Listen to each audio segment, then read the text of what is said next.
দর্শক সকলকে স্বাগত জানাচ্ছি 2015-16 বাজেট নিয়ে সময় টিভির বিশেষ অনুষ্ঠান বাজেট 2015-16। আজ বেশ ক ঘন্টা ধরে আমরা বাজেট নিয়ে আলোচনা করব, কারণ আমরা জানি যে মাননীয় অর্থমন্ত্রী আর কিছুক্ষণ পরে জাতীয় সংসদে পেশ করবেন 2015-16 বাজেট। আর এই বাজেট নিয়ে বিশেষ আলোচনায় আপনাদের সাথে আছি আমি নাজনীন আহমেদ। আলোচনার বিভিন্ন পর্যায়ে বিভিন্ন আলোচক বিশেষজ্ঞ আমাদের সাথে যোগ দেবেন বাজেটের বিভিন্ন দিক পর্যালোচনায়।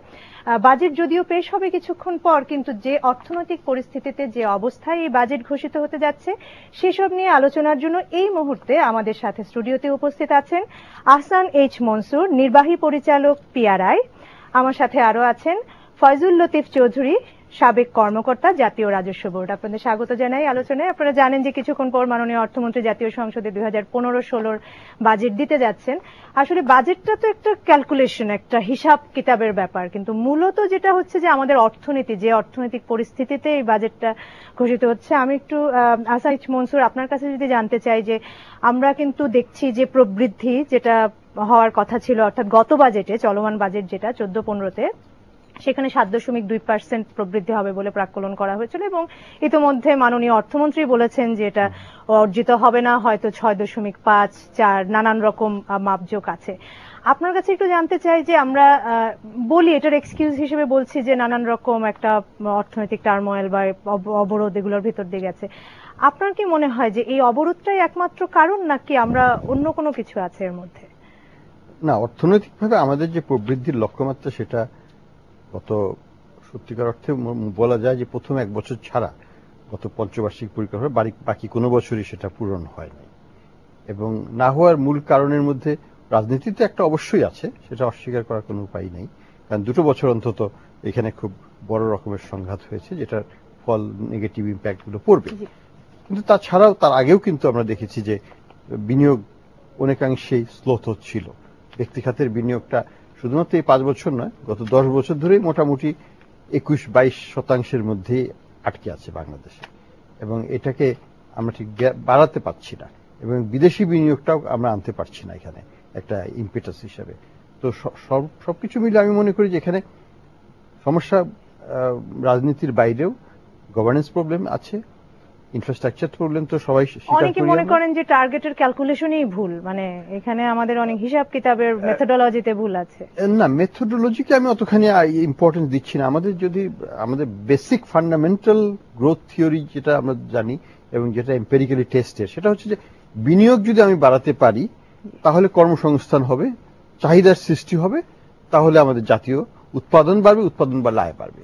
এই হলো সিম্পল লজিক। এবং এটাকে কিন্তু ব্যত্যয় করে কোন দেশ যে খুব বেশি প্রবৃদ্ধি করতে পেরেছে সাস্টেইনড ওয়ে, সেটা কিন্তু আমরা দেখি না কোথাও।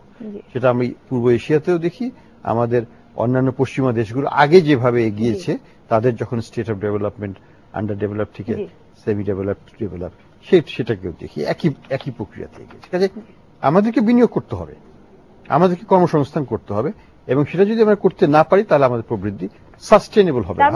বলা হচ্ছে বিনিয়োগটাই এখানে আসলে উৎসাহিত করতে পারিনি, কাজেই শুধু রাজনৈতিক যে অস্থিরতা সেটা নয়। অ্যাবসলিউটলি, এবং এটা ব্যক্তি খাতের বিনিয়োগ হতে হবে প্রাইমারিলি।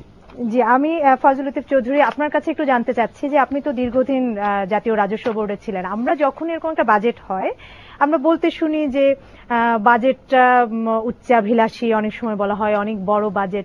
এটা বলার একটা মূল কারণ হচ্ছে আসলে রাজস্ব আদায় হবে কি হবে না। একটা সময় ছিল আমরা অনেকাংশেই বৈদেশিক সাহায্য নির্ভর ছিলাম, সেই জায়গা থেকে অনেকটাই বেরিয়ে এসেছে এবং অনেক বছর আছে টার্গেটের বেশি রাজস্ব আদায় হয়েছে, সেটাও হয়েছে। কিন্তু গত কয়েক বছর যদি দেখি রাজস্ব আদায় আমরা যে লক্ষ্যমাত্রা সেখানে যেতে পারছি না, কমতি থাকছে। আমার প্রশ্নটা সেখানে নয়, আমার প্রশ্নটা হচ্ছে যে রাজস্ব আদায়ের লক্ষ্যমাত্রা যখন বলা হয় তখন কিন্তু বলা হয় যে আমরা এনবিআর কে সংস্কার করছি, ঢেলে সাজাচ্ছি, নতুন নতুন প্রক্রিয়া আবিষ্কার করছি যেটা দিয়ে বেশি করে রাজস্ব আদায় সম্ভব হবে।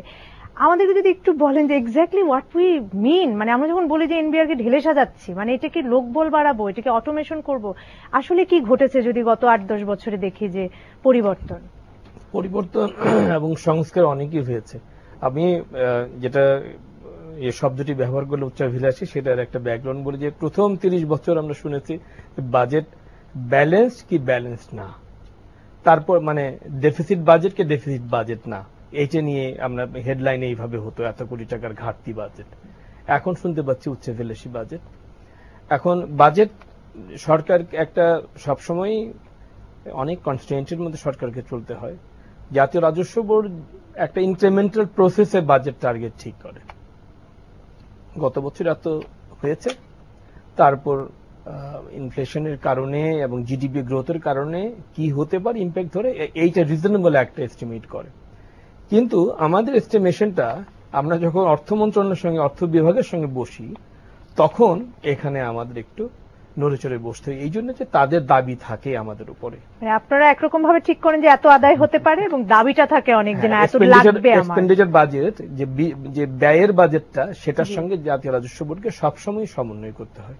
তখন আমাদের যে ন্যাশনাল ওয়েতে যে প্রজেকশন আমরা করেছি সেটাকে একটু বাড়িয়ে টান দিয়ে অর্থ বিভাগের সঙ্গে মেলাতে হয়, তখন বাজেট হয়তোবা যেটাকে আমরা বলছি উচ্চাভিলাষী সেরকম। তাহলে আমি বোকার মতো একটা প্রশ্ন করি, সেটা হচ্ছে যে আমি বাজেট কি টান দিয়ে বাড়ানোর তো বিষয় না, মানে আসলে তখন তার মানে কি শুরুতে এনবিআর যে অ্যাসেসমেন্টটা করছিল ওটা কি একটু মানে একটুখানি বুঝে শুনে করে, একটুখানি কম করে যে না একটু মুনশিয়ানাটা লাগে?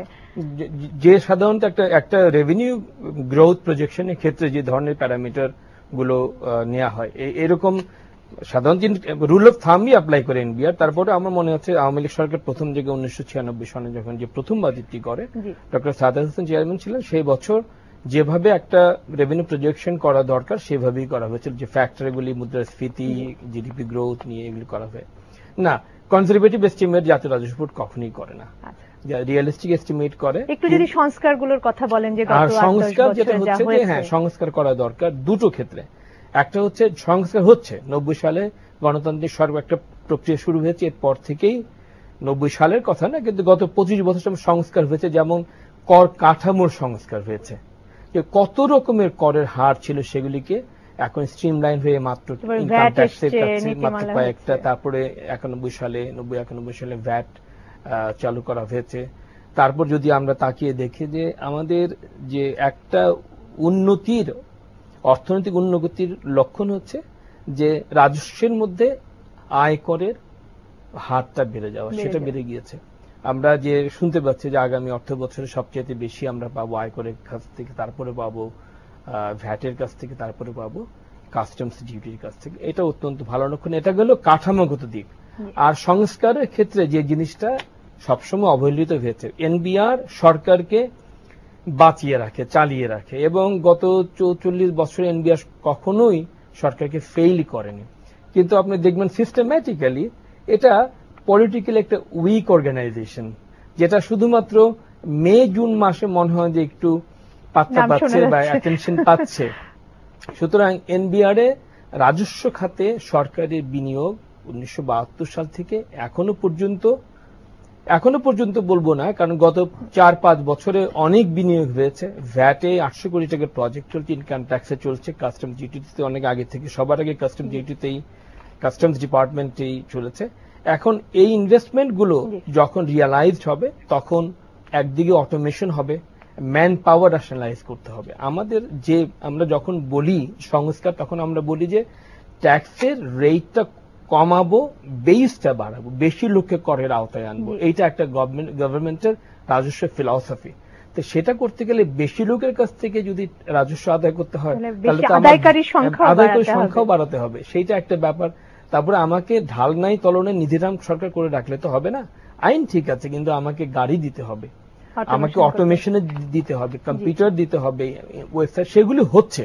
এবং আমি আশা করি যে হয়তো বলা যায় যে আসলে এনবিআর সবার জন্য অর্থ জোগাড় করে দিচ্ছে, কিন্তু এনবিআর এর জন্য এখন বোধহয় ব্যয়ের একটা দরকার।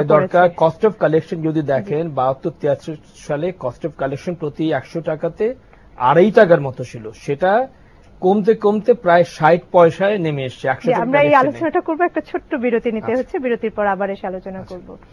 প্রিয় দর্শক, ছোট্ট একটি বিরতিতে যাচ্ছি। চলছে বাজেট 2015-16 নিয়ে সময়ের বিশেষ আয়োজন, আমাদের সাথেই থাকুন।